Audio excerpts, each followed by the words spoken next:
Asks the Honorable Minister of Health to say prayers. Let's bow our heads. Almighty God, from whom all wisdom and power are derived, we beseech thee so to direct and prosper the deliberations of the Parliament now assembled, that all things may be ordered upon the best and surest foundation for the glory of thy name and for the safety, honor, and welfare of the people of these islands.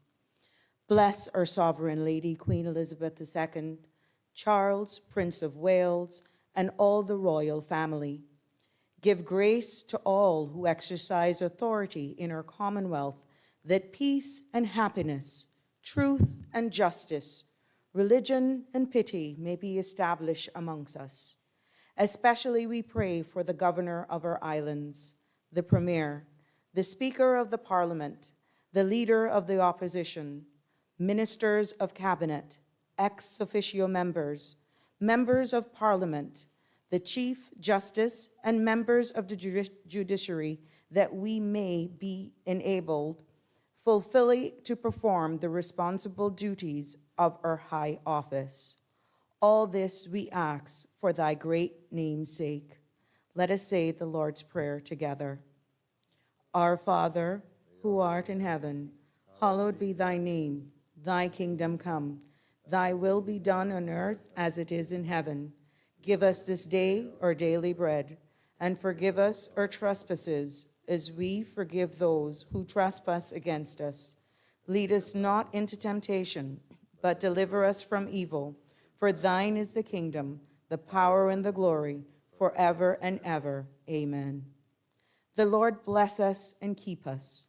The Lord make his face shine upon us and be gracious unto us. The Lord lift up the light of his countenance upon us and give us peace, now and always. Amen. Please be seated.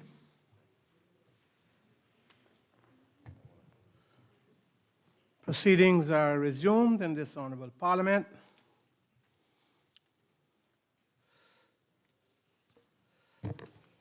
Administration of oaths or affirmations. None?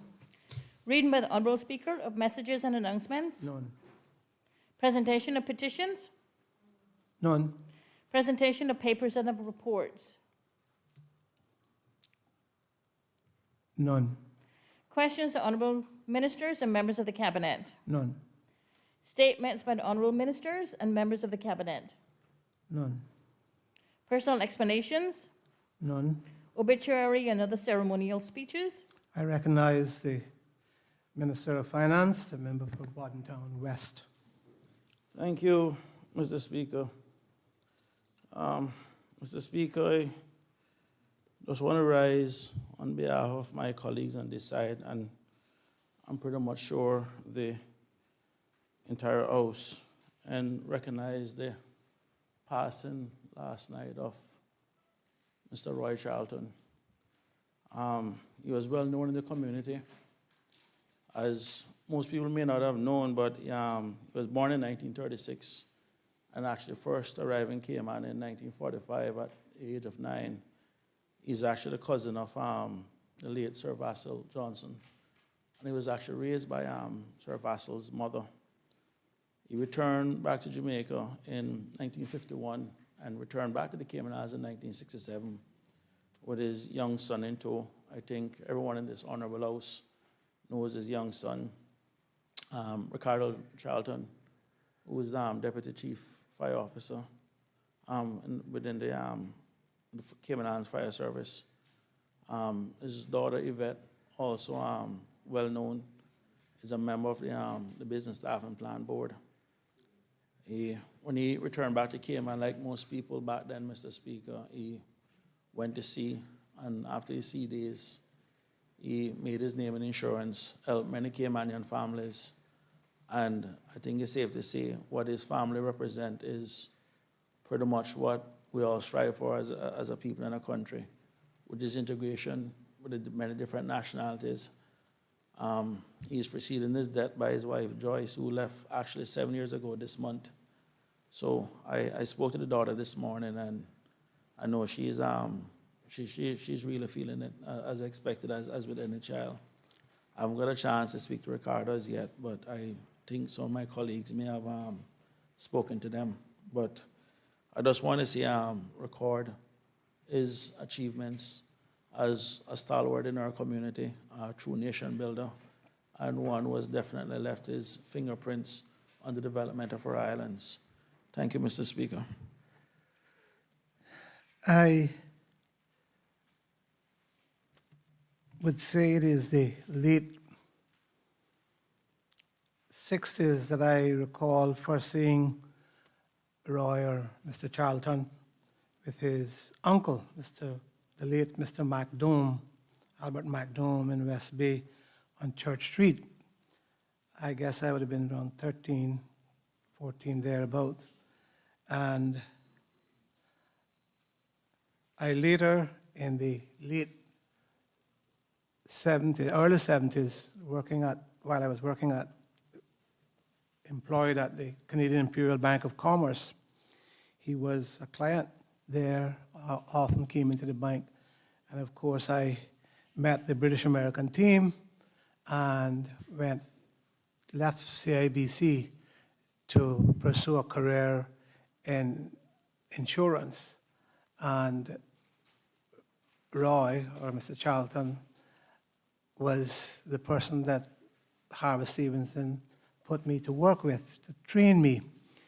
And in fact, I took what was a large part of his business area, because Mr. Charlton became more of a supervisor at the time, to also, but those early days, even before he had, I would think before he had children, but certainly I know that his family, his wife, late wife, and his children, when they were just small children, worked with him, taught me a lot about insurance.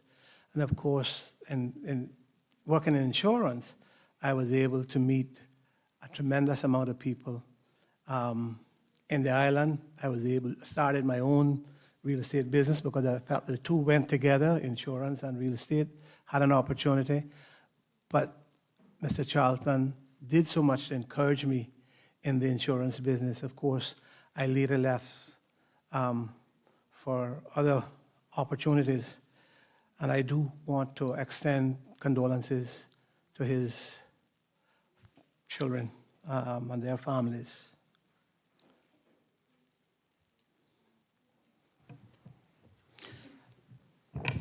I would hope that a note would be sent to the family, the member for Bodentown West.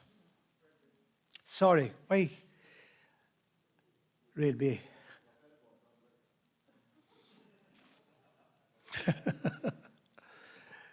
The member for Red Bay, sorry. Mr. Speaker, I also wish to say a few words on the passing of Lion Lloyd Roy Charlton.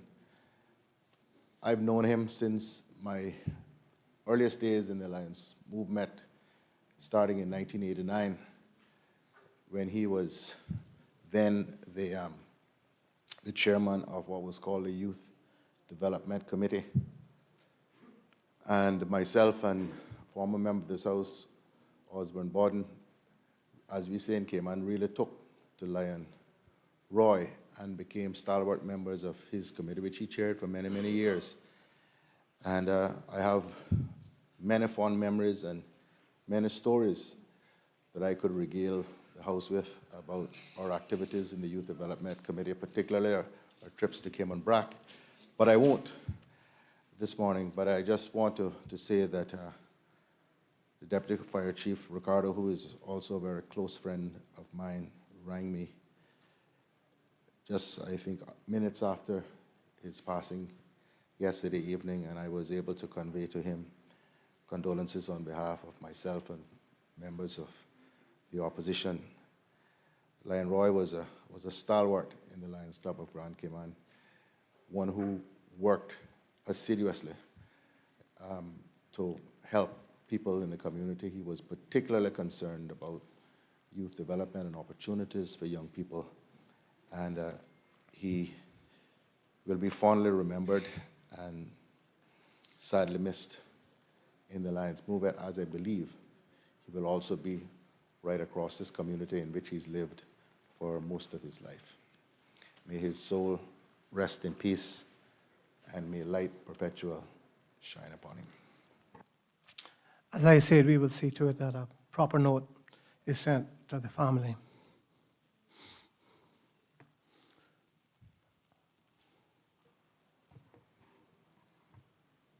Raising of matters of privilege. None.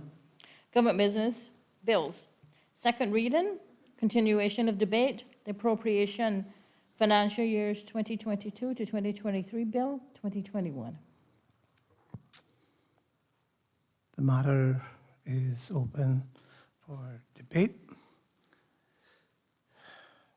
Does anyone wish to speak? Does anyone wish to speak? The Honorable the Leader of the Opposition.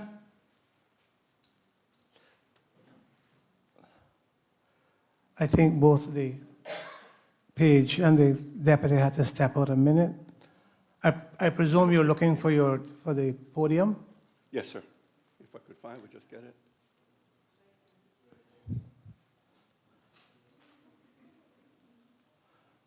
Clerk will get it. Oh, I got it. Oh, Today. but she really went and get it. She got a heavy one.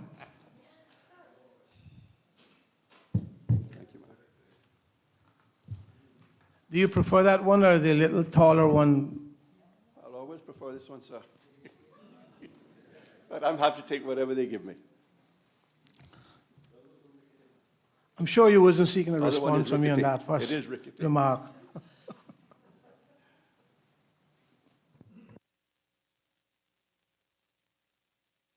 The Leader of the Opposition.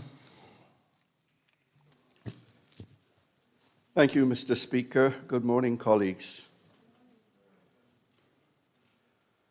Mr. Speaker, as I rise this morning to deliver the opposition's response to the budget policy statement that was delivered last Friday, I must thank His Excellency the Governor for his throne speech. We on the opposition bench understand the vital importance of the Governor's support in ensuring that the elected government can effectively carry out the people's business, and the throne speech is an important public statement of that support.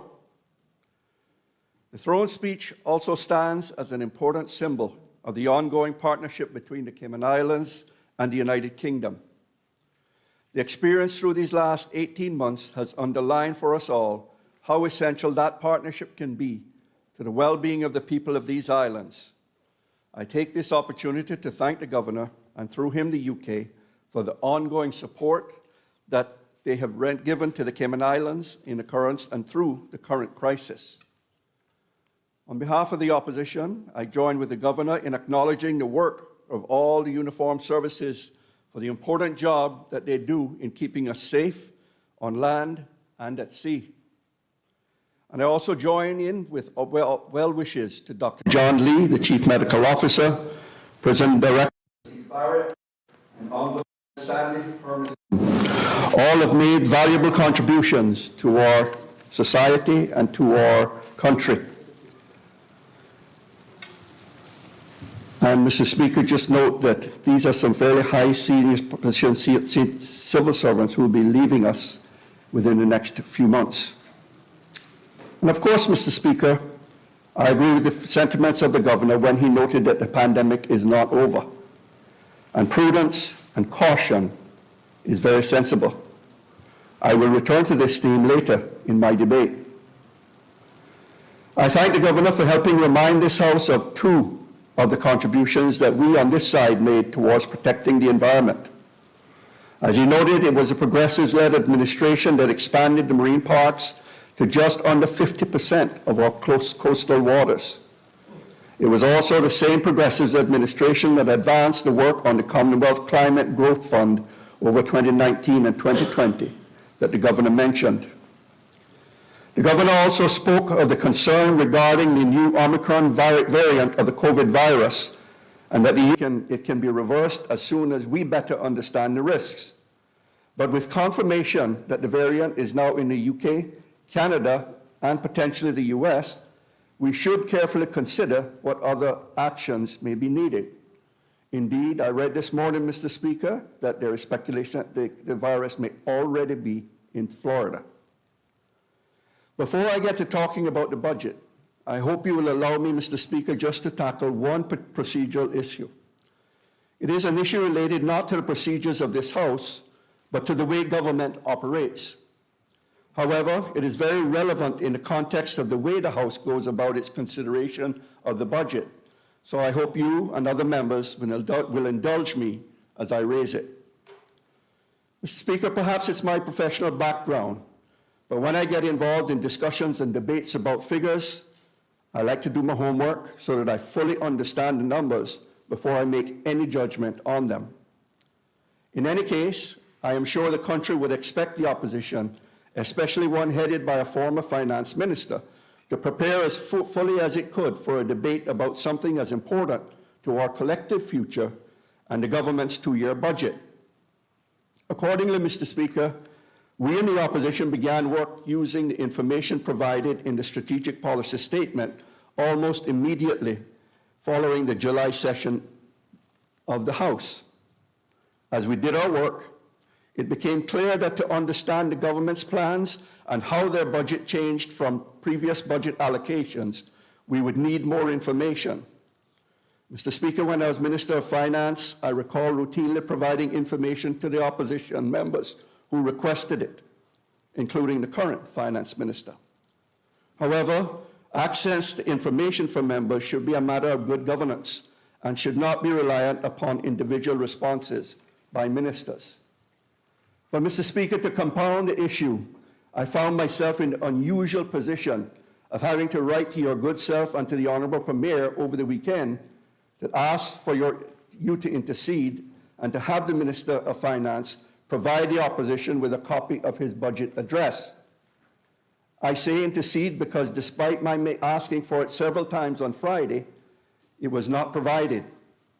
Indeed, I understand that the minister also would not provide it to the clerk of this House when he was asked. That, Mr. Speaker, in my mind, is totally unnecessary. Mr. Speaker, point of order. The Honorable the Minister of Finance. Mr. Speaker, the Honourable Leader of the Opposition seems to be misleading this House and the Parliament. First of all, this is a budget debate. There is no requirement under any standing order for any member of this side to provide their speaking notes or their address to any member of this House. I mean, this is a debate. I know we all use copious amount of notes now. If this is the situation now we're going forward, they want the speaking notes of every member of the government side for every time we bring a bill, then that's fine, but they need to do their job, Mr. Speaker.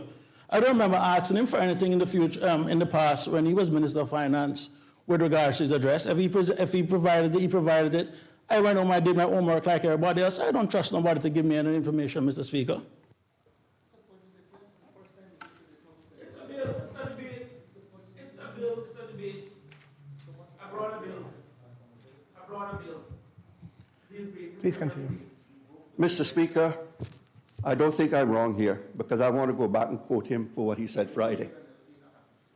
Because an intercession was made, and Mr. Speaker, I could be wrong, but his response was directed to you, so I think it was you that asked, sir, about the presence or copies of this speech. I know those copies were prepared. I know they exist. So, Mr. Saunders, the Minister for Finance responded, no, Mr. Speaker. Well, we originally had copies made, Mr. Speaker, but over the night I have made some material changes, so my team will be circulating them afterwards. And again, I asked this morning, how long afterwards? 3 days? We will be emailing it to other members at least. They can have it. I mean, the intent clearly was for it to be provided. That is an important element of the whole budget process, Mr. Speaker. It has been provided every single year and every budget session. The Honorable the Minister of Tourism. Thank you, Mr. Rising on a Speaker. point of order. Correct, Yes. Mr. Speaker. Point of order in respect to the the member misleading this House, the Honorable Deputy Premier has made it clear, as per the standing orders, that he's not obligated to do so. Now, we do have conventions in this Honorable House, but they're not a part of the protocols in respect to the standing orders. Now, what I think is happening is the members of opposition are starting to get a little taste of their own medicine in respect to that. Now, the elected member and Deputy Premier could have been gracious to give you the contributions he made, but he's not obligated to. So if he even had the statements made and decided he was not going to give them to you, you have to do your work just like we did when we were over there. So please do not mislead this House by saying that he did not provide something he didn't have to. He didn't. I think that, Mr. Speaker, I don't understand the point of order. well, I think it went a long way to explain where we stand with the matter. And I would say to members that we have passed that point. The leader of the opposition has risen to make his speech. Obviously, he's made his notes. And the fact is that while conventions exist, the standing orders does not force the Minister of Finance to distribute his speech. Many new paradigms are taking place, and I would think that that is one of them.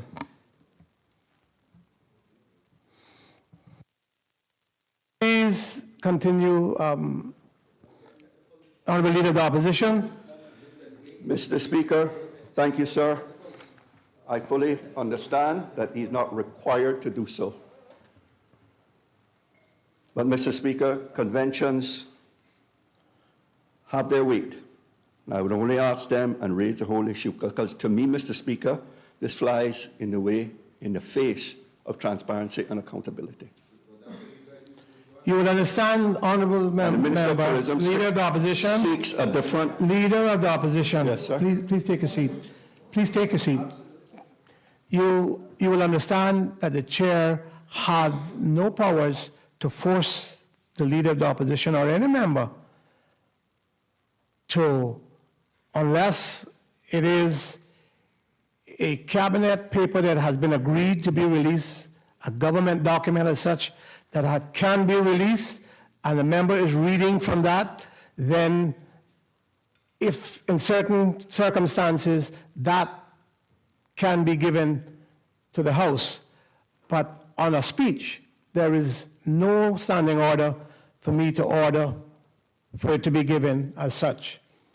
As I said, as we can all see, there are new government, it's a new government, it's many new paradigms are shifting, taking place. We pay close attention to what is happening around us. Right. The Honorable Minister of Tourism. Thank you, Mr. Speaker. This is a point of clarity for a procedural matter, and not to belabor, you have made your decision in respect to this matter. But since the fact of conventions have come to the forefront this morning, we know the standing orders say in respect to debates, no members should be reading from speeches or statements or from papers. Now, convention allows, particularly on this serious matter of a budget, that we look aside to that. Now, I want your orders and your direction, Mr. Speaker, which I support and I think the government supports, is that on a budget debate, persons may make their notes and make their deliveries. But if we're going to get technical this morning, the question could be asked as the Leader of Opposition reading from a prepared speech. So I want to say that can we put aside the petty stuff and focus in respect to that? I think that we pay no attention to those some of those nuances. If you go back and do in the history of this House, in my very first budget speech in 1985, members of the opposition wore me down because I had notes. The presiding officer said, the member has copious notes, therefore I allow him to use his copious notes. Every speaker since that time And before that too, because that stunt was not yet pulled on me by the leader of the then opposition.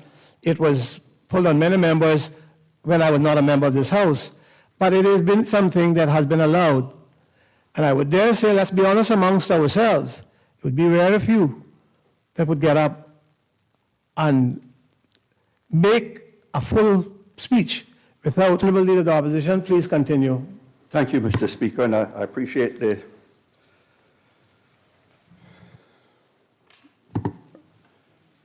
what you've said, sir. The only other thing I want to say, and I am moving on from it because it is past. We were told to expect it on Friday. It is here Monday. It was not provided. But, Mr. Speaker, I also want to go on Mr. record. Speaker, point of order. Honorable Minister of Tourism, Finance, Minister Mr. of Speaker, Finance. I specifically, and from being copied on the email, it was actually sent to the Honorable Leader once you had reached out to me on Saturday. I reached out to my finance team and I asked them to provide to the Leader of the Opposition the part that the Ministry of Finance normally prepares, which I use as the basis, the non-political part, which was provided to him on Saturday. So if it was not sent to him, then as far as I know, I was copied on the email where it was sent to him. So if he did not receive it, then that's a different story. But it was sent to him on Saturday. Friday, we were here till late, getting the regs done to keep this island safe. So it was sent to him on Saturday. So if he didn't get it, then that's a different story. But I was copied on the email where it was sent to him by a senior member of the Ministry of Finance. The leader of the opposition. So, Mr. Speaker, I intend to move on with this. All I can say, sir. Just to clear the matter. Yes, sir. You did receive an email. I have not seen one, sir. I have not seen one. The old, It was forwarded to me, and I was just wondering when members was going to be open with it and say, look, certain matters had been emailed well, the only thing I by can... a senior member of the finance staff. Okay. Mr. Speaker, I saw that late yesterday morning, I think it was, or early yesterday morning, sorry. what I can say, Mr. Speaker, and I was just proceeding on to say that, was to record my thanks and gratefulness that the clerk and her staff worked on the weekend and did provide us on Sunday afternoon with a copy of the Hansard with the Minister's budget address. On the text of his address, I really want to thank the members of the Parliament because I didn't think it was necessary that they should have to do that, but they were diligent, they were committed in getting the information to the opposition. I just want to record my sincere thanks and appreciation to them. But really what I wanted to do, Mr. Speaker, was to propose a solution that in the future, opposition members can access information we need to properly fulfill our constitutional responsibilities, including, when needed, to hold government to account. This is important whether for financial information or public health information. And I wanted to invite the Premier to work with me to agree what I would call an information accessibility protocol, perhaps with the assistance of the Cabinet Office, that would establish the kind of information that members of the House should be entitled to, the processes for accessing that information, and the timescales for compliance. And I hope that I'll get a positive response. But, Mr. Speaker, the government's budget, by definition, looks to the future.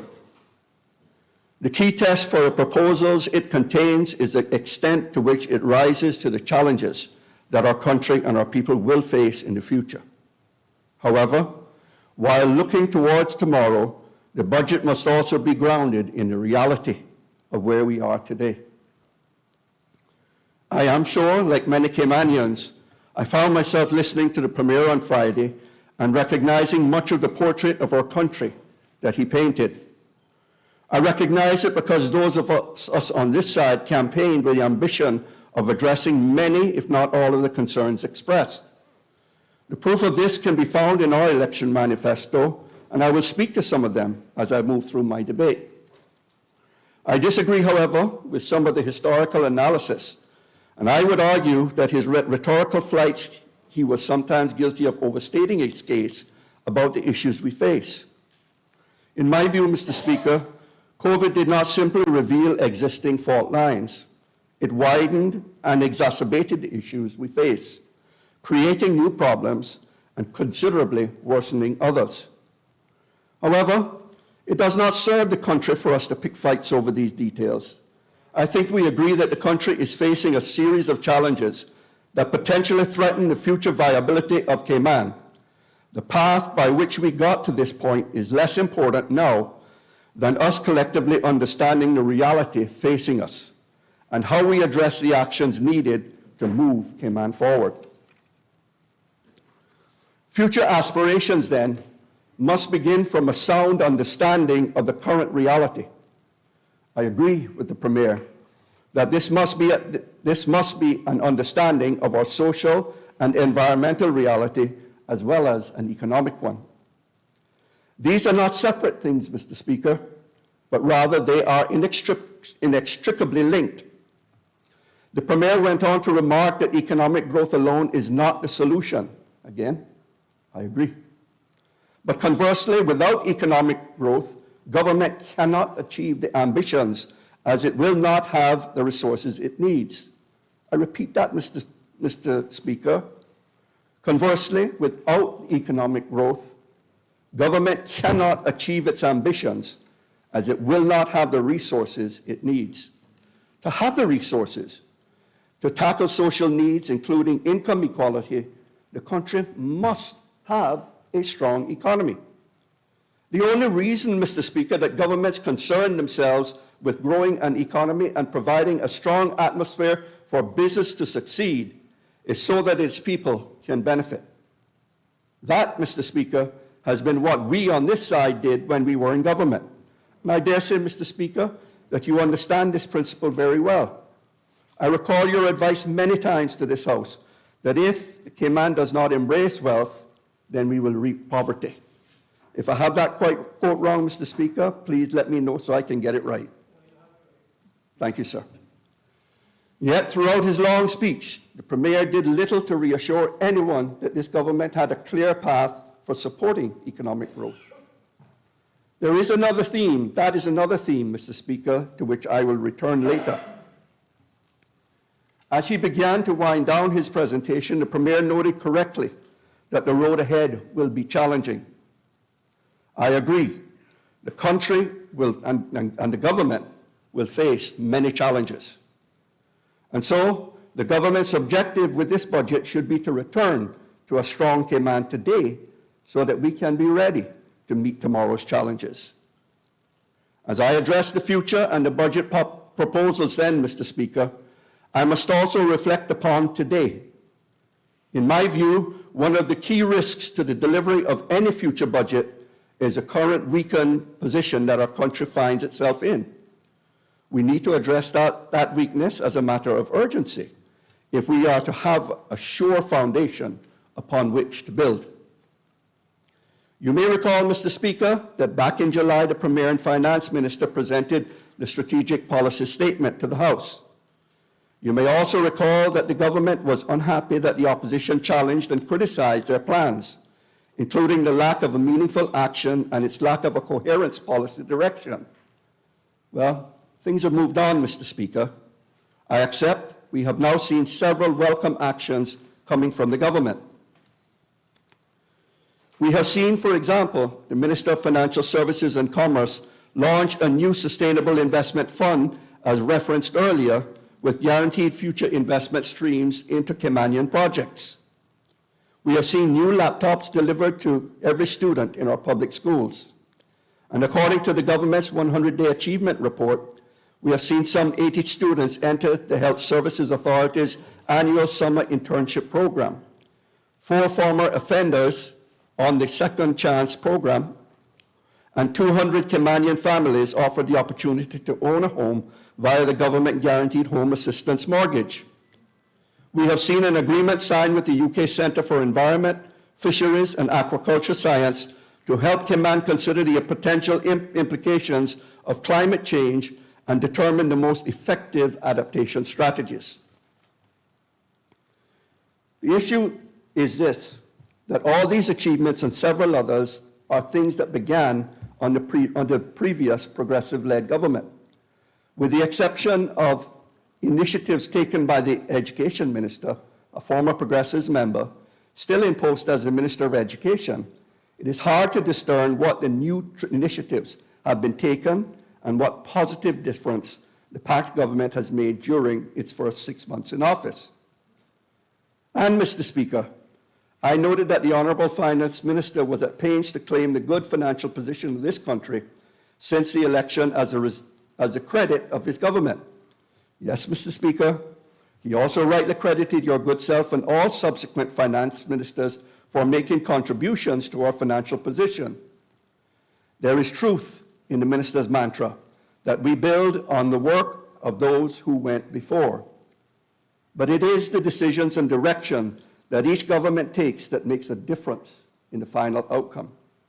As I will address shortly, it was the decisions that we took over 2 terms to foster and support economic growth that allowed us to have unemployment, substantially increase assistance to those in need, greatly reduce debt, ensure no borrowing, to greatly rebuild our reserves, and to live within our means. Most importantly, that is the strategy that not only helped our people over some 8 years, but has so far allowed us to avoid the severe economic problems of so many other countries through this current crisis, and has greatly lessened the impact of the pandemic on our people.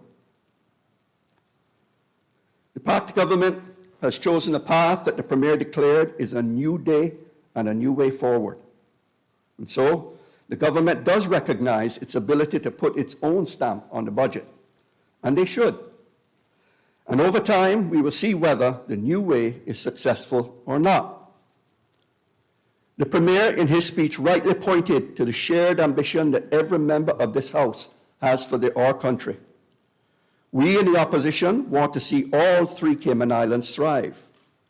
We want to see a government that understands what is needed to help the country to regain its strength, ready to take on the challenges of tomorrow, and we want to see every person in all 3 Cayman Islands fulfill their potential and to live and thrive in this land that we love. Yes, Premier, I concur that every one of us in these islands are here because we love, in these halls, are here because we love our islands and our people. And yes, we do share a common burden to make the lives of our people better. Whilst we on this side may differ with you on how we achieve our goal, we do not differ on the belief that the goal for all in this House must be to help improve the lives of everyone in our islands. And therefore, when we criticize the government and its plans, we do so not because we are playing politics, but because we believe that what the government is doing is taking us further away from, not closer, to that shared ambition. We understand very well that the country is continuing to face a number of crises: a health crisis, an economic crisis, and a social crisis. With their New Day and New Way budget, the Pact government is free to set its own priorities and to allocate the resources necessary to achieve them. There can be no more hiding now behind claims that the government has found it difficult to act because they were constrained by the previous administration's budget. This is the time for the government to pin their colors to the mast and make clear what can be achieved.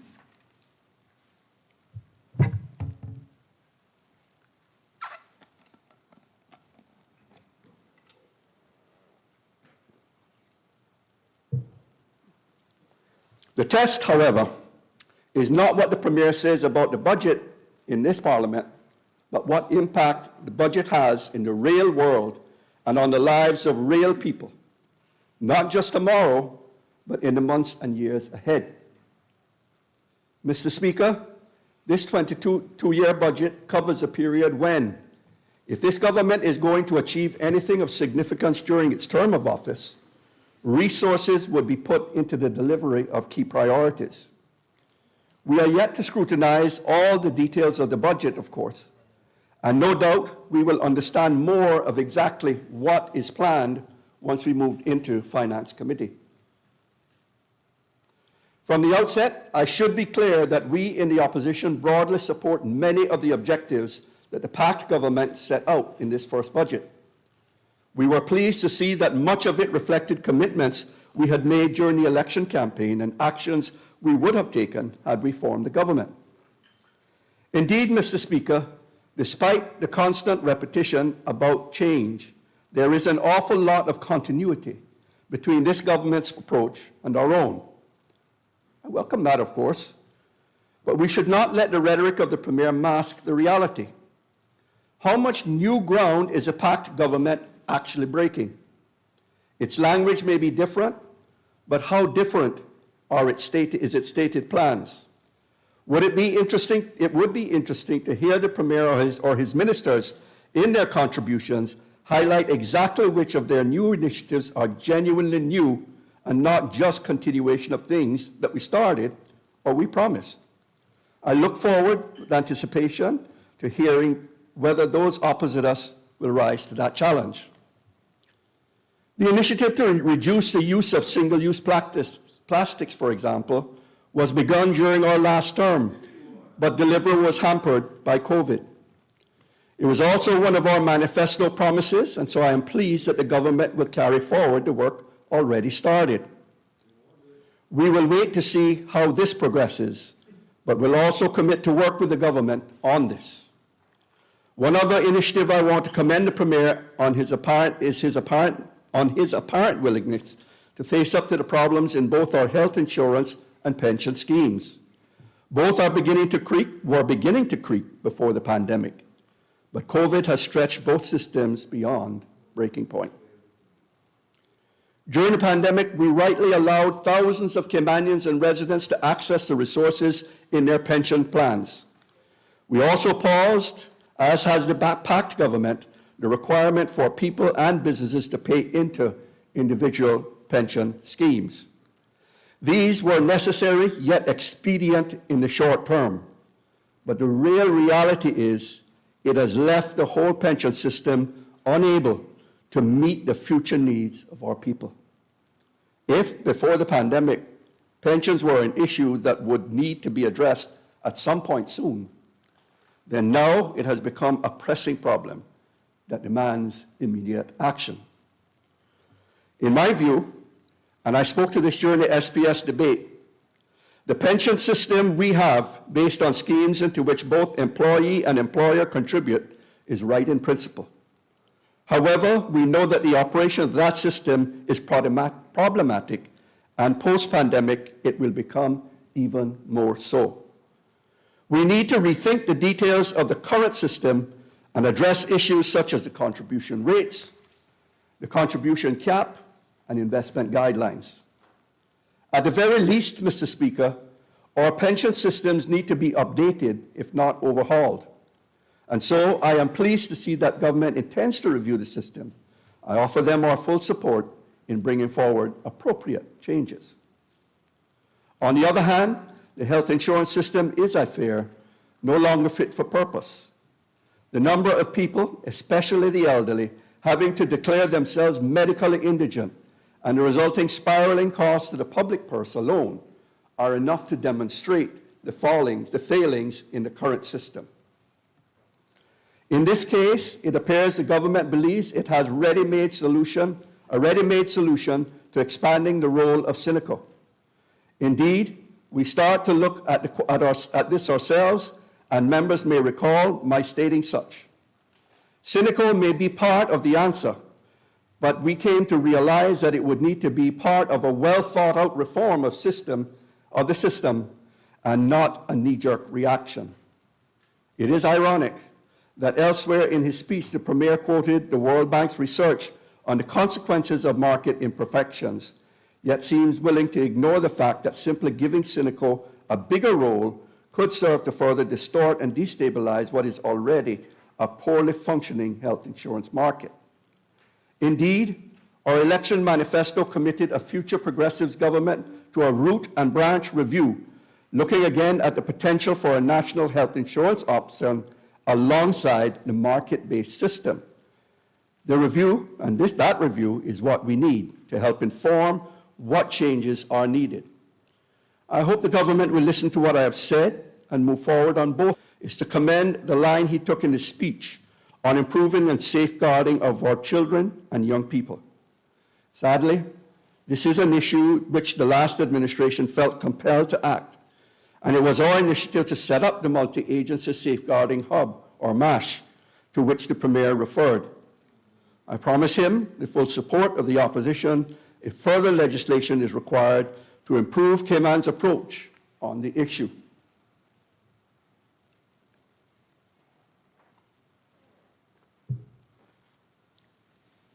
During my contribution to the Strategic Policy Statement debate, I implored the government to complete a review of the Customs Tariff Act and to seek to remove import duties from essential products such as medications, disposable diapers, processed baby foods, feminine products, and birth control products, and to look more broadly at reducing import duties where possible on essential items. Again, this was another of our promises, Mr. Speaker. And I also have a private member's motion that I filed, seconded by the member from Georgetown South, and scheduled for debate on Thursday, asking the government to consider removing duties from those essential products. So I am pleased to see that government has listened to the opposition on this and on so many other things, where it is now seeking to take forward our policies. It is smart politics, Mr. Speaker, for a government to claim the other side's priorities as its own and seek to remove a benefit from the opposition. But we on this side are fine with that. The important point is that the government listened and the people will benefit. As I said, we want to see the government achieve positive results for our people. If they are willing to take up our ideas to do that, then so much the better. The government's approach on infrastructure investment is one other area we broadly support. And we are looking to this government to continue the significant investment in upgrading the country's infrastructure that was a hallmark of the last two progressive-led governments. Several infrastructure projects were started under the last government. These included the road works, school improvements, the development of an undersea communication cable, ongoing remediation of the landfill, the new National Weather Station, prison rebuilding, and more. As a nation develops and grows, its infrastructure must keep pace with that growth. Infrastructure benefits not only the citizens, but also helps to support the businesses that provide jobs and economic growth. Among other things, we also support the ambitions to continue to raise standards in education and to increase the opportunities available to young Caymanians. The last progressive-led administration oversaw significant reforms in our private education system, notably the implementation of a new curriculum. But we also invested significantly in supporting teachers to make improvements in their teaching practice and in access to better facilities and new technologies. Those changes, Mr. Speaker, were yielding results. Schools inspectorate reports continue to note that the quality of teaching is improving and that young people are being engaged in education. The result is improving inspection ratings for schools and improved examination results for young people. I was pleased, Mr. Speaker, to hear the Premier comment on how well the education program was doing when he spoke to the SBS. He said, Mr. Speaker, and I quote, "We have allowed a myth to take over our public education system, that our children coming through the public school system have been poorly educated, that being Caymanian and being educated within one of the best funded education systems per capita in the region somehow makes them less than those individuals educated elsewhere. This is a lie that we have allowed to take root in the hearts and minds of our students and our people. I have seen it impact their self-esteem and self-confidence. It is a lie that we have allowed to chip away at our sense of pride in who we are. But our external exam results, our curriculum, the performance of our students, the dedication of our teachers and administrators prove beyond a shadow of a doubt that the big lie is just that, a fallacy, a myth, a construction of falsehood." End quote. I agreed with the Premier when he spoke those words in July. Those words were a testament to the work we had done over the preceding 8 years. Indeed, I believe that the adoption of our education minister by the Premier and the Pact government is the best endorsement of the education program and policies which she, as a minister in the Progressives-led administration, promoted and our government adopted. However, I also did agree with the Premier when he went on to say that there are areas in our public education system that still need work. This is therefore the time to stay strong and build on the reforms we began last term in order to develop the education system that our people deserve and our future economy needs. If we have any disagreement with the Minister of Education, it is possibly over the details of how she proposes to achieve the goals, not with the ambition for improvement that she has maintained from her time working with us as a minister. On this side of the House, we have confidence that if she is given the support she needs, she can continue to deliver those improvements. The question that we in the opposition had coming into this budget process was one I know was also on the minds of many other Caymanians. How would the government allocate its resources across the many and varied priorities it had set out? Could it show that there are clear paths to deliver the things that it has promised and that the budget had allocated the resources necessary to implement the plans it has? As yet, Mr. Speaker, those questions remain, and the answers are not obvious. As I have said, in many areas where the new government is continuing the approach of the old, we can expect that the ability to deliver will be there if the government works hard enough. It is in the other areas, either because the promise is new or because delivery may be complex, where we fear there may be a gap between what they say and what they can actually deliver. Let us look at some examples, Mr. Speaker. Just in the domain of health care, we can see in the SPS more than 20 promises made by this government. Some of those the Premier referred to in his speech. They range from the sensible and achievable, such as encouraging more wellness checks, to the worthy and ambitious, such as improving efficiency and reducing waiting times at the HSA, and to the bold and the stretching, such as an unequivocal pledge to provide free health care to children and the elderly. Similarly, under the heading of providing solutions to improve the well-being of our people so they can achieve their full potential, there are, by my count, double the number of promises made than was even in the case for health care. More than 40 separate promises that the country will be expecting this budget to be providing the resources to deliver.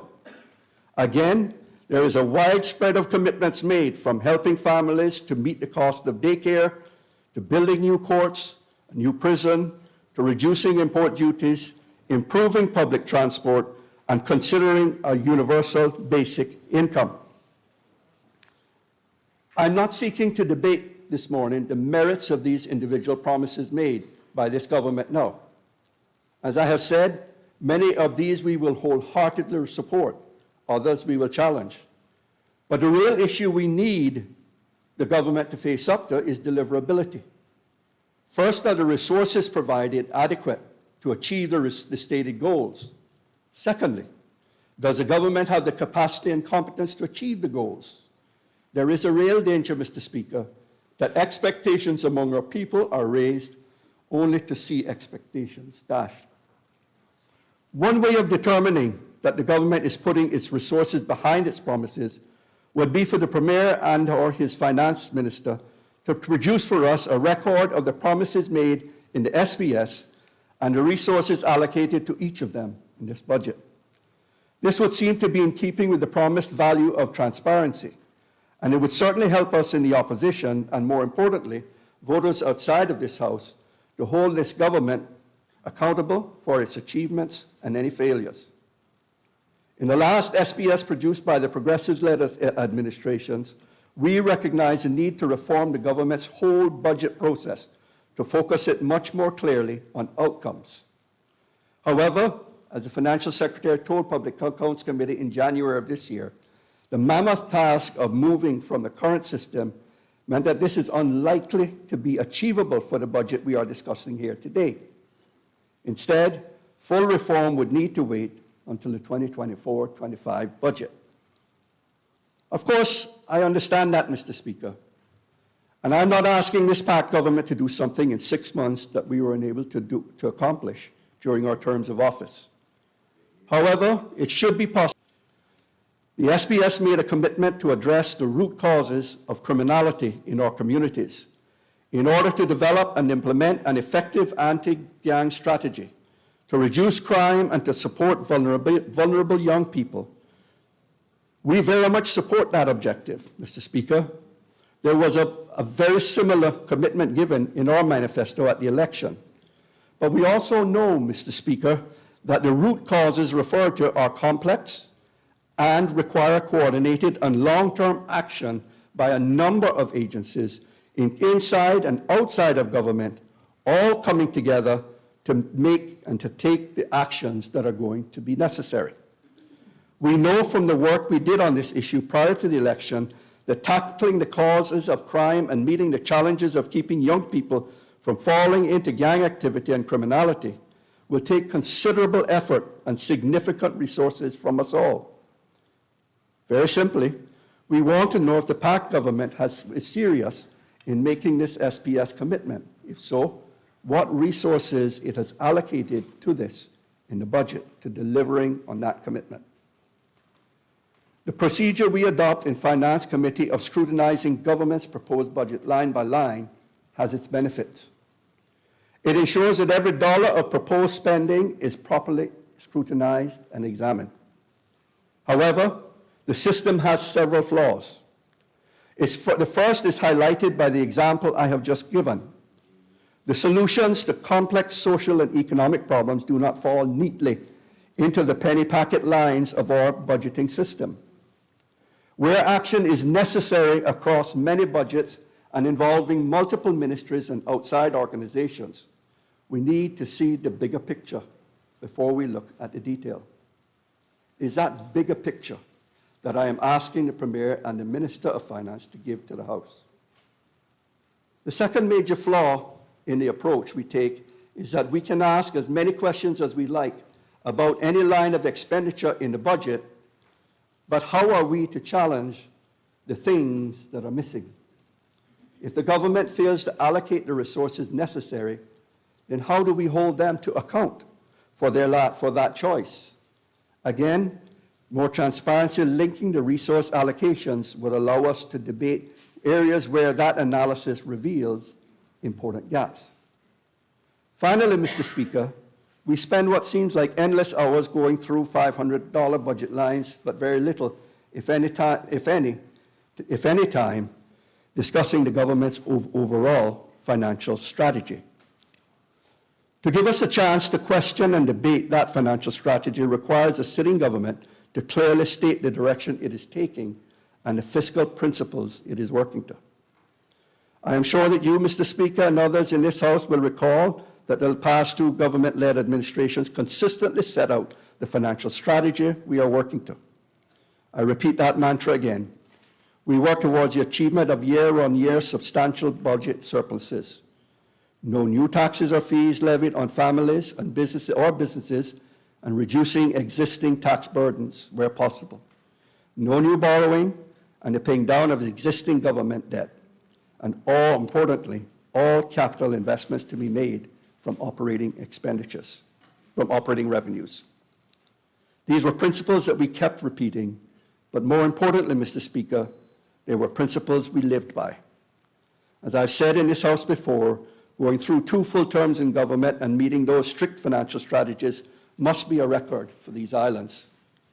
Even as the pandemic struck, forcing government revenues to fall, while government spending to keep families and businesses afloat increased, the resilience we had brought to Cayman's public finances enabled us to meet the challenges head-on and to do so utilizing the reserves we had built up for just such an occasion.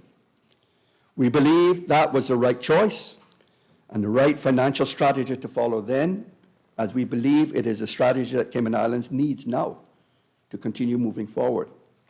Strong finances today provide the resilience to meet the challenges and uncertainties tomorrow. And indeed, as we look forward and into the future,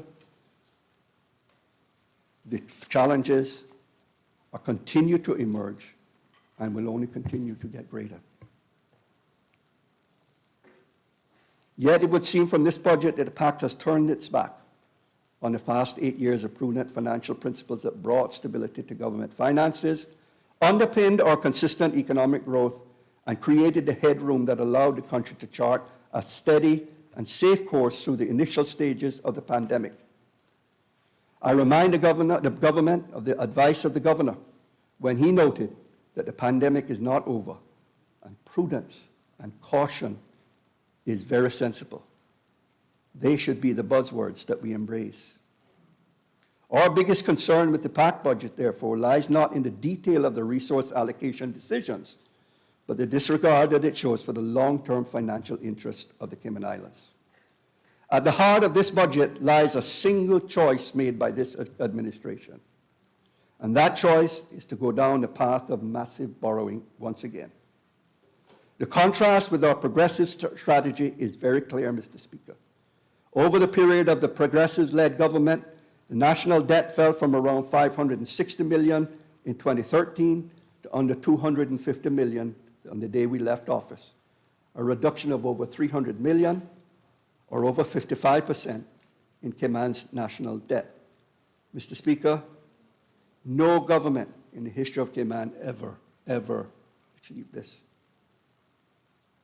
That meant a strong and rock-steady credit rating with major agencies, reduced financing costs, so more to spend in services for people, and more flexibility to meet future challenges, including COVID. Most importantly, it meant that government paid its way, investing for the future while not saddling future generations of Caymanians with a millstone of debt around their wallets. This Pact government has thrown a highly successful strategy into reverse. Instead of prudently paying down debt, they are borrowing with abandon in taking out new loans totaling right around $350 million over the 2-year period, which I might point out is some $20 million more than they initially reported in the SPS. To fund infrastructure. This government is negating with one stroke the hard work done by the past 2 progressive governments. By the end of the period, debt will have spiraled back up to around $400 million. In just the 2 years covered by this budget, the proportion of debt to government revenue nearly doubles, while the cost of servicing that debt goes up by nearly a third. I can imagine, Mr. Speaker, that the Finance Minister might respond to the concerns that I have raised. First, he might say the borrowing that is being done is in large part utilizing the line of credit that I set up. That is, of course, true, Mr. Speaker. However, my government negotiated that line of credit for contingency and security purposes to be used only if it was absolutely needed.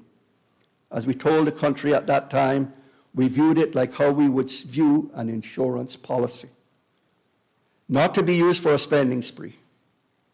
Thanks to our financial strategy, the reality that while other governments around the world had to borrow what in some cases were truly eye-watering amounts to get through the crisis, the hard work we had done to build up cash reserves meant we could meet the needs of businesses and families without recourse to borrowing. As I said earlier, Mr. Speaker, the crisis is still with us, but this borrowing has not been necessitated by this crisis.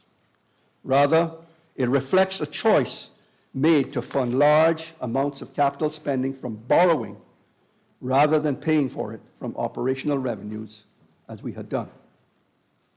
At this point, the Finance Minister may object that this is a financial choice made by governments all over the world, and we would say that is true. But look at the consequences of that choice. All around the globe, national debts have escalated with little thought as to how debt will be reduced over time. Politicians are mortgaging the future and leaving their children and grandchildren to pick up the check. The minister kept repeating that, like the past government had done, this budget did not place additional tax burden on the shoulders of people. But what it is doing is placing the burden of increased debt on the backs of our people today and long into the future. That is not a path that Cayman should be treading, not just for reasons of intergenerational fairness, but because it is unsustainable. For a government that professes to believe in sustainability, I strongly suggest that they rethink their strategy. In my view, the Pact government is taking this approach to avoid difficult political choices. New and inexperienced ministers are naturally keen to see the priorities of their ministry funded in the budget. By borrowing for capital purposes, it means that all the available revenues can be dished out for ministers to use on their ministry's projects without any need to choose between relative priorities. Rather than enforce fiscal discipline, the Premier and Minister of Finance have presided over a free-for-all. I listened carefully to the Minister explain how prudent they had been as they set out to prioritize the budget. He spoke of compromise and how the Premier reminded his colleagues that they cannot go crazy with borrowing. But, Mr. Speaker, the reality says something else. Despite initially forecasting a surplus in 2022, we are now seeing a deficit of $15.8 million for the year and just over $8.5 million surplus for 2023. I say just $8.5 million, Mr. Speaker, because it would not take very much to go wrong for such a small surplus to turn into a deficit. This suggests to me a government not willing to make hard choices and trim its spending to match the resources available. So then what happens in the long term? The reality is once the revenue spending begins, it will be very hard to reverse, even as times get tough. Once new programs are funded, we all know no one wants to see them taken away. The only alternative then is to carry on borrowing more and more to fund the capital investments and, God forbid, operating expenditures if that were to arise. Mr. Speaker, there are certainly projects where it can be sensible for government to borrow to utilize other forms of long-term financing, especially where the infrastructure need is a specialist one or the cost is too large for government to go it alone. The Regen project is a good example of that, Mr. Speaker, where the detailed financial appraisal demonstrated that a public-private partnership was the best way to progress the project, not just to spread the cost, but to allow government to transfer appropriate risk to the private sector. But projects such as roadworks, they ought to be afforded and funded out of government revenues. Mr. Speaker, we are not the United States. There are limits to our ability to borrow, legal limits, and I would perhaps add common sense limits. At the same time as interest rates rise from their historic low, and it is increasingly likely that they will start to rise in 2022. Debt funding costs will increase, putting further pressures on revenues. And how then can government respond? Will we be forced then to put up taxes to balance the books? Mr. Speaker, I also want to draw the attention of this House to three further issues arising from the budget presented to the House by the Pact administration.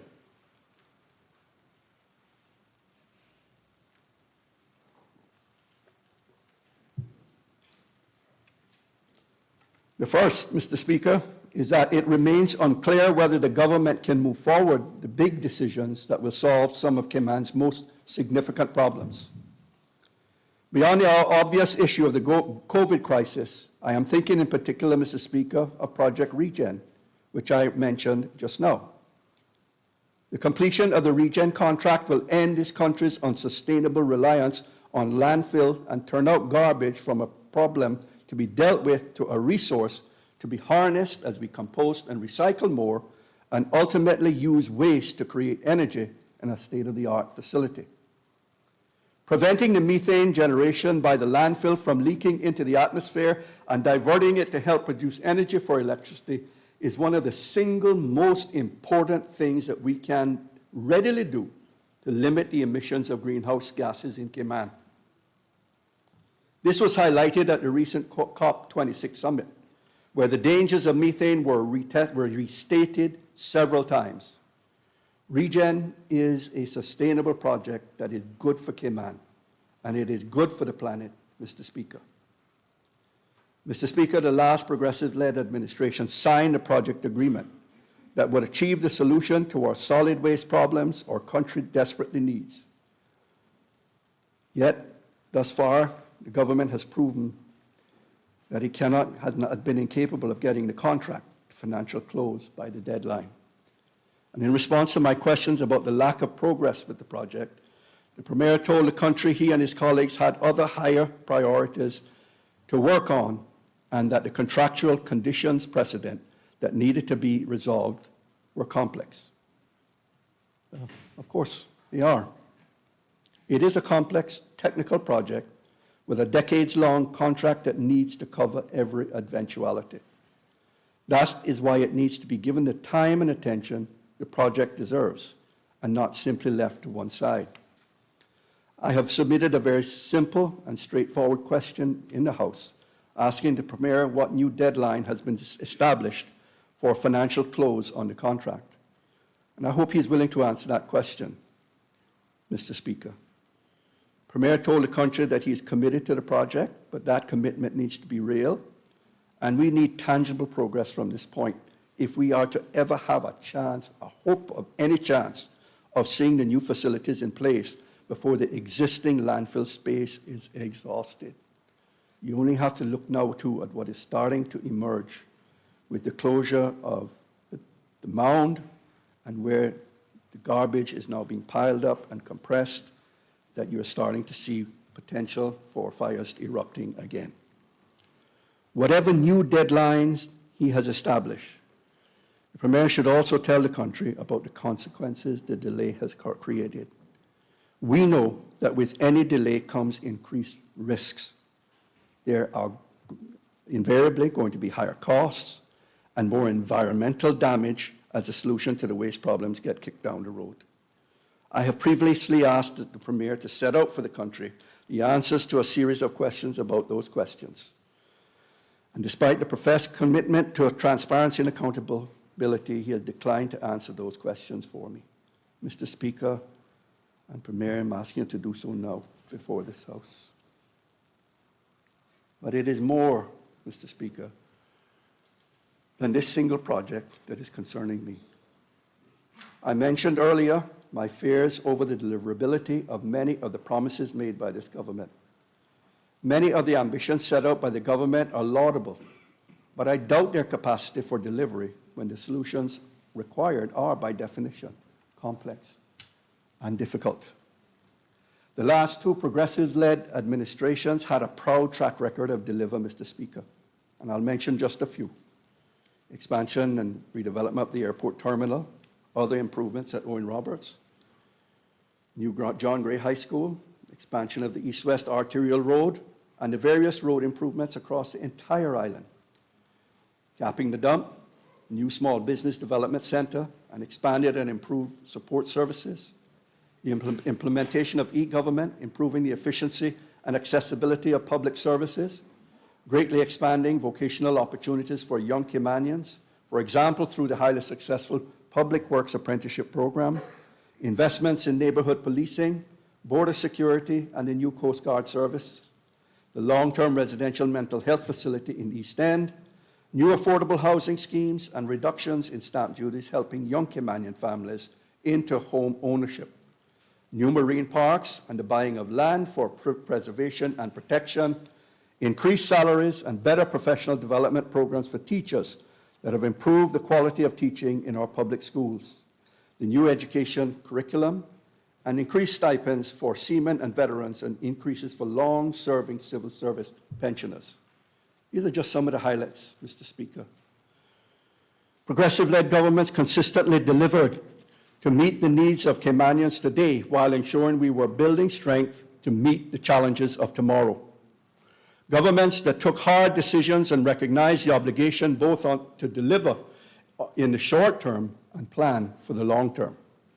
The budget leaves unresolved the question as to whether the government can deliver against the raised expectations that are being created. The second issue I want to raise is whether the government has been robust enough in its financial planning to handle the very real risks that we now face to government, that we face to government's finances, both in terms of spending pressures and the risks to revenues. The government's own plan and estimates provide the following warning on page 24.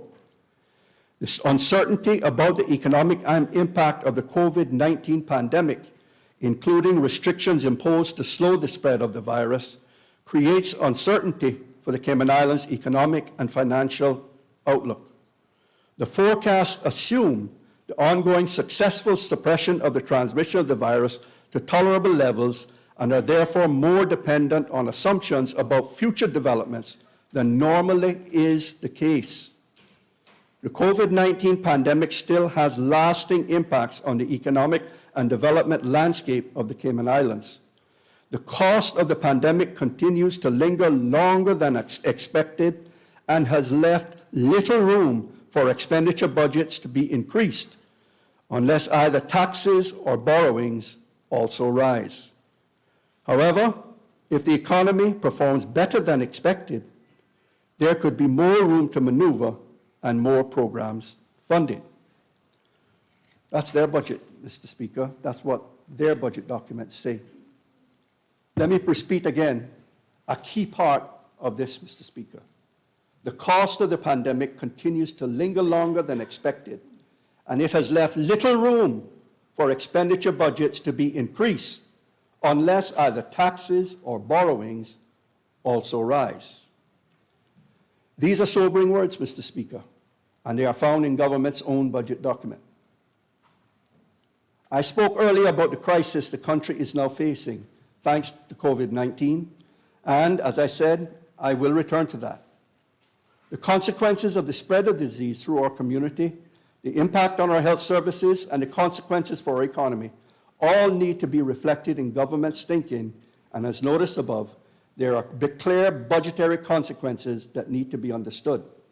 The plans for government spending need to be flexible enough to respond as changes occur. The implications for revenues need to be taken into account, and it is not at all clear that this budget properly reflects the financial risks facing the government.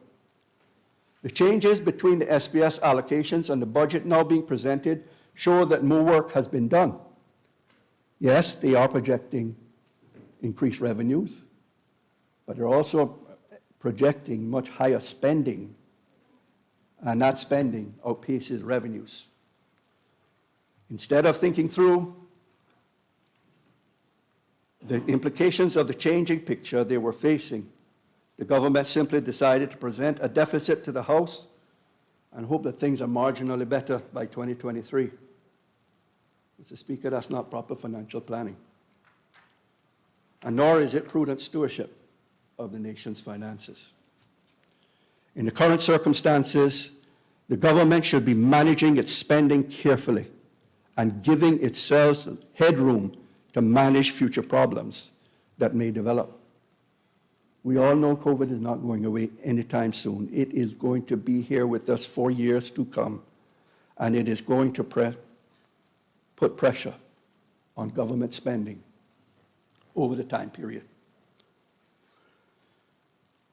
During the SPS debate, I urged the government to consider future uncertainties and risks as it prepared the detailed budget. What is not clear from what has been spoken about in this debate so far is what modeling and contingency planning, if any, the government has undertaken. And if it has done the work, how is that reflected in the figures that have been put to the House? More importantly, how will the government manage risk and uncertainty in the public finances as we continue through troubled times? For it is not just COVID that presents significant risks to these islands. Only a couple of weeks ago, the United States reported that inflation had hit 6.2% year over year in their economy, the highest rate in more than 3 decades. We all know that inflation in the U.S. will mean inflation in Cayman. We know, too, that most of the inflation that exists in this country is imported inflation, imported from the United States, where we source 80% of our goods and services.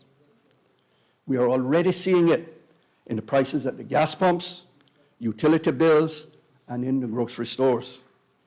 Businesses will see it as the prices of materials rise, and government's going to see it in their own costs. Will see its own costs rise significantly. And if its forecasts are fixed by a 2-year budget that has not addressed the issue, it will find financial challenges ahead. Inflation often hits the poorest and most vulnerable in our society the hardest. As costs rise due to inflation, so must government support for our people. Mr. Speaker, at the time of the SBS, I called for the government to reverse its announced halving of the stipend paid to displaced tourism workers. I'm pleased they listened. More listening is required. And Mr. Speaker, the opposition has consistently made the case for an increase in the stipend to $2,000 per month, 18 months into this crisis. Current and projected rises in the cost of living and the ongoing crisis in our tourism industry makes that case ever more pressing. And so I repeat the plea today that I made to the Premier and the Minister of Tourism in the summer. Now is the time to stand with our tourism workers, not to sell them short. Raise the monthly stipend to $2,000. We need to respond flexibly and raise stipends if necessary. The need to respond flexibly and raise stipends if necessary is just one example of why contingency planning is so important at this critical juncture.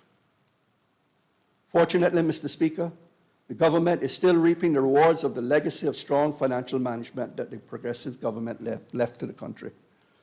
In addition to the benefits of overall strategy I spoke about earlier, we put in place changes to the government revenue system, in particular for financial services, that will, and they are helping quite significantly to maintain some buoyancy in the government's finances, even as other revenue streams are threatened and remain subdued.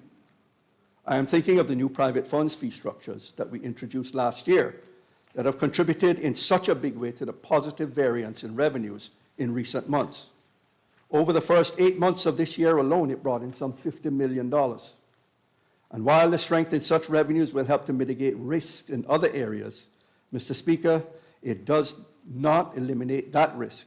And over time, as other benefits from the progressive strategy are eroded, more robust handling of the financial situation will be required. Mr. Speaker, the immediate budget needs to be based on a long-term understanding of how Cayman can create and sustain the levels of economic growth it needs. Before the Premier accuses me of being preoccupied with what is good for investors rather than for average Caymanians, let me remind him what I said earlier. Without growth, government will not be able to afford to deliver on its ambitions for the people, no matter who is in office.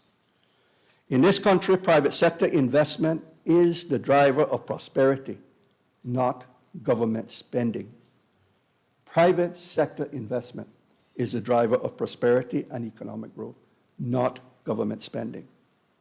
A healthy, confident private sector willing to invest and create jobs and opportunities for Caymanians is an essential ingredient of delivering the very improvements for Caymanians that the government has described. We agree that more needs to be done to spread the benefits of prosperity more evenly, and that COVID has made it even more imperative.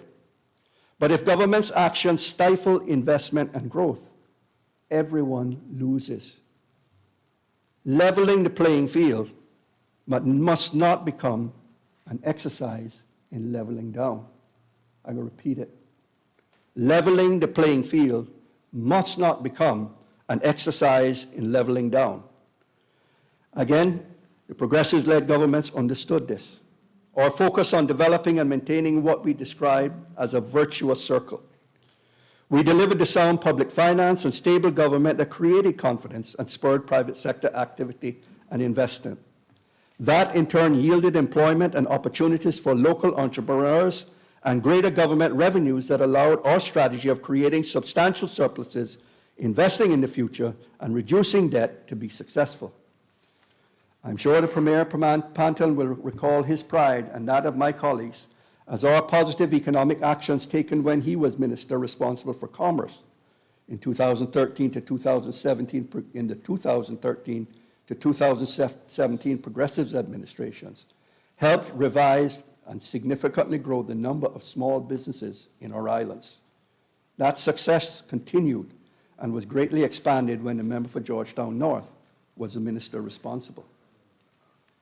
So I have to admit this morning, Mr. Speaker, that I found it difficult to understand how a key part of a progressive, how as a part of a progressives government, the Premier could stand here on Friday and accuse the previous administration of locking out Caymanians from opportunities for economic prosperity and entrepreneurship.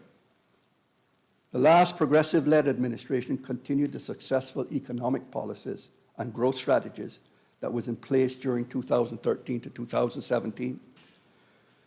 And then that was a government to which the Premier, no Premier, was a part of. He helped create those strategies and campaigned on them in the 2017 election. And he supported them in Cabinet and in caucus when he was a Progressives member. And, Mr. Speaker, while the Premier complains now about waivers of Local Companies Control Act, or formerly known as the LCCL, I remind him that between 2013 and 17, requests for the LCCL waivers would have been brought to the Cabinet by him and no one else. There are certainly no more waivers done, as best as I can recall, during the last administration than was done when he was a part of the government. Our economic strategy was highly successful, Mr. Speaker, and Caymanians benefited, including entrepreneurs. The Premier knows this, and he knows it very well, despite what he said on Friday. By removing red tape that was stifling small businesses and reducing fees, almost 5,000 small and micro businesses benefited during the last Progressives-led administration. So not only did we create stable and robust government finances, but we also delivered the economic growth that fueled employment and created business opportunities for Caymanians. It bears repeating that under the last two Progressives-led governments, growth rates peaked at 3.8% in 2019 prior to the impact of COVID, and we oversaw 5 years of consecutive growth averaging 3% through to the end of 2019. That success meant that nearly 3,000 more Caymanians found jobs, with Caymanian unemployment falling to under 5% prior to the pandemic. Mr. Speaker, I remind this House and all members, when we took office in 2013, Caymanian unemployment stood at 10.5%. Again, Mr. Speaker, I feel certain that this too is a record that no other government has achieved. Our government understood how the Cayman economy functions. We delivered strong government finances and supported private sector enterprise to create jobs and improve the lives of Caymanians. I don't see any understanding of this from this government. Nowhere in either of the speeches that we have heard does it seem that the government has any kind of coherent financial strategy. The dash for debt, while mismanaging the revenue, will dent confidence and undermine future investment decisions. Confidence among businesses and investors is already waning. Local businesses continue to suffer as the anxiety felt by local people keep them at home rather than outspending. Some investors are postponing investment decisions, and I know others have already sought investment opportunities overseas rather than in their own country where they have invested their entire life. I pause here to reflect that revenues earned from the volume of property transactions through to September was some $51 million.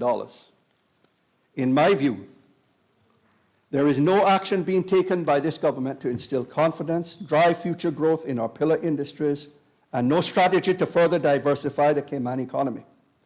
I'm not scaremongering, Mr. Speaker. I'm only saying what is happening and what everyone in the Parliament knows, even if we don't want to accept it as fact. There is much that we agree with the government in doing, but they cannot achieve it without the adequate economic growth. I don't wish to get into economic semantics with the government about trickle-down or middle-out economics. I'm talking about common sense economic policies, Mr. Speaker. This is not rocket science. The decline or lack of economic activities directly impacts government finances. We risk future revenues flatlining or falling as debt and financing charges spiral. And any fiscal difficulties for the government would then further undermine confidence and reduce business activity and investments. This creates a new vicious circle. Government inaction and fiscal weakness undermine confidence and dampen investment. Lower level of economic activity hit government revenues, further weakening our fiscal position. That, in turn, has further real-world economic impact, and so it goes. Meanwhile, the approach that the government is advocating, whereby government steps in to provide an abundance of seemingly free services, creates both resentment among those who are paying for those services through government fees and the risk of a culture of dependency among recipients. Cayman has a proud tradition of self-reliance, Mr. Speaker. Premier, no less, referred to this during the lengthy history lesson in his address last Friday. Most Caymanians want to provide for themselves and their families. They feel proud to support others in their community. They look to government not for perpetual handouts, but for support when it is needed. That, Mr. Speaker, is the Caymanian way. As progressives, we have supported families in need directly, but more importantly, we have given thousands the opportunity to get into work so they can get back to self-reliance. We have expanded support for small businesses so that they could grow, flourish, and move away from the need for government help. We have stood behind and supported tourism workers and businesses, but we have been clear about the strategy for reopening while minimizing risk. That, Mr. Speaker, is the proper role for government. I have no wish to come across now as the prophet Jeremiah prophesying disaster, Mr. Speaker. However, by failing to think through the long-term consequences of the choices they are making, and by playing fast and loose with the government finances, Pact administration is exposing the Cayman Islands economy, its businesses, and its people to considerable future risk. Mr. Speaker, I said that before I closed, I would turn to the issue of the ongoing COVID crisis. We believe that government has made mistakes in its handling of the crisis. The introduction of the 5-day quarantine was but one such a mistake. And we believe that there was no consequences that within 2 months we had identified our first case of community spread in over a year. To compound matters, the Premier admitted at a press briefing that the government was expecting an outbreak after the border reopened, but was not prepared for one before then. We understood that managing this crisis is difficult, particularly as circumstances shift, as we are now seeing with the new Omicron variant. There is no playbook to follow, and ministers are asked to make judgments based on imperfect information. We were in that position in government when the crisis struck, so we understand, we know it firsthand. However, when times when things are difficult and information is scarce are times when it is all the more important that judgments made are sound. Ministers therefore need to be prepared to listen to others whose experience can help inform their judgment. It really is a pity, therefore, that the Premier chose not just to ignore those on these benches who could help, but to question our motivations. When we warned about the increasing risk of community transmission that would stem from the apparent weakening of enforcement of existing restrictions and new government decisions, Notably, the decision to relax the quarantine rules, we were told we were scaremongering and playing politics. Premier his reaction was not to stop and consider his course of action, but to accuse those who challenged him of letting down Team Cayman. Well, being a team player does not mean sitting idly by while others in the team are making mistakes or heading in the wrong direction. If things in Cayman are going wrong, then it is part of the opposition's job to challenge and to suggest alternatives. That's our constitutional role. And it is in the interests of Cayman if by challenging, we can prompt improvement. By way of example, when we implored the government to delay reopening until we had boosters available to protect our people and ensure that our systems and healthcare services were robust, we were said to be politicking. But within weeks, government did just as we suggested. It took them a while and a conversation with UK experts to understand what we were saying all along. While we believe they have mismanaged the reopening, I nonetheless acknowledge again that we had to reopen our borders, and we are where we are today. I pray, though, that our people remain safe and our people do what is necessary to protect themselves and others. I will pause here to thank everyone in our public and private healthcare institutions, as well as those in public health, for the brilliant work they do to keep our people safe and to get them on the road to recovery if they fall ill. Cayman owes them a debt of gratitude for their unwavering commitment to see us through this strategy. I tilt my hat to them. Returning to reopening, as I have said previously, before we return to cruise tourism, we should have a national discussion on the direction we want to take regarding this important part of our tourism product and mix. I speak from experience, Mr. Speaker, and again I pray government will listen. We need to do it. It's an ideal opportunity for us to reset the clock on cruise tourism. Mr. Speaker, I have concentrated my remarks today on the bigger, more strategic issues arising from the government's budget. As I have indicated, we share the government's ambition to improve the lives of Caymanians. Therefore, I am sure there will be spending in the budget that we will want to support, including the very large number of actions that are being carried over from our administration or were promised in our own manifesto. But also, as an opposition, we have, as you would expect, many concerns about the details and those that will raise as we go through. Let me reread that. But also, as an opposition, we have, as you would expect, many concerns about the details and those we will raise as we go through Finance Committee discussions. Most of all, we remain concerned over the lack of clarity on how the priorities will get delivered on the ground. And I do hope that ministers in their contributions this week will lay and have more to say on that subject, Mr. Speaker. As to the budget as a whole, I have concluded from my initial examination of it that it is not in the long-term interests of the Cayman Islands. Sound finances to support economic growth seem no longer to be the guiding principle for budget setting in Cayman, and I regret that, Mr. Speaker. The only guarantee in this budget is that we will end this period much deeper in debt, while significant risks to our economy and the government revenues remain unaddressed. And in the end, that puts at risk the whole mission that the government has set out. Let me be clear. Our private sector is resilient. I know businesses will do their best to adjust to these new risks. I only hope that it will be sufficient to mitigate the impact of government's approach. And I pray, too, that the average Caymanian family who look to their elected representatives to make decisions that better their lives over the long term will not be the worse for the financial decisions of this government and the choices made in this budget. Meanwhile, the current COVID crisis continues to need to be addressed as a matter of urgency if Cayman is to return quickly to future prosperity. It is only by regaining strength today, Mr. Speaker, that we can properly meet tomorrow's challenges.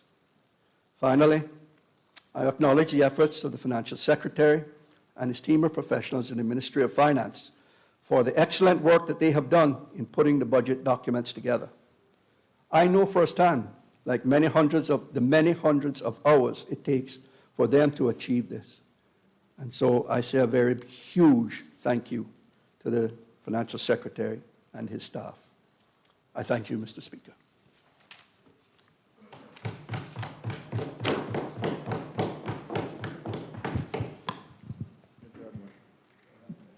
Two matters. First, I will call, does any other member wish to speak? Does any other member wish to speak? Does any other member wish to speak?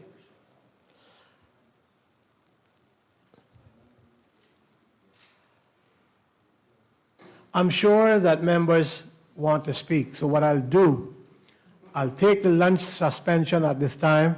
That will give members enough time to move around in their minds whether they're going to speak or not. We will return at 1:30. We will take the lunch suspension at this time and return at 1:30.